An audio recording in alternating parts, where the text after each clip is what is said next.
Antivenom প্রয়োগ করলে মানুষের শরীরে সাপের বিষের কার্যকারিতা নষ্ট হয়ে যায়।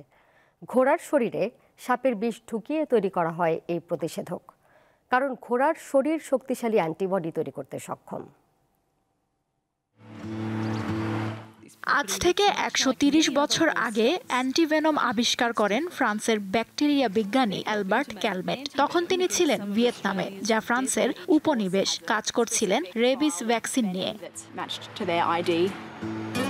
তখন তিনি লক্ষ্য করলেন বর্ষাকালে ভিয়েতনামের সাইগনে গোখরা সাপের উপদ্রব বেড়ে যায় এবং সাপের কামড়ে অনেক মানুষ মারা যায়। তবে সাপের কামড়ে ঘোড়ার কোনো ক্ষতি হয় না। তখন ক্যালমেট পরীক্ষা করে দেখলেন ঘোড়ার দেহে প্রচুর পরিমাণে অ্যান্টিবডি সৃষ্টি হয়। ১৮৯০ সালে আবিষ্কৃত সেই পদ্ধতিতেই এখনো বাণিজ্যিকভাবে অ্যান্টিভেনম তৈরি হচ্ছে।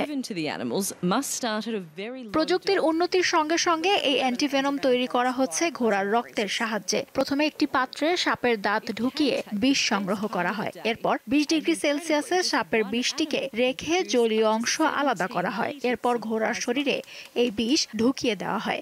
এতে ঘোড়ার কিছুই হয় না, প্রাণীটি ২-১ দিন দুর্বল থাকে। ঘোড়ার রক্তে অ্যান্টিভেনম তৈরি হতে ৫ থেকে ৬ দিন সময় লাগে। এরপর ঘোড়াগুলো থেকে রক্ত সংগ্রহ করে লোহিত ও শ্বেত রক্তকণিকা পৃথক করে শুধু সিরাম নেওয়া হয়। এই সিরাম পরবর্তীতে প্রক্রিয়াজাত করে সাপের বিষ প্রতিরোধী অ্যান্টিভেনম বা ভ্যাকসিন তৈরি করা হয়। বিশ্ব স্বাস্থ্য সংস্থার প্রতিবেদন মতে, স্থানীয়ভাবে সাপের বিষ থেকে অ্যান্টিভেনম তৈরি হলে তা বেশি কার্যকর হয়। লুৎফা ফৌজিয়া, দীপ্ত, বার্তা কক্ষ।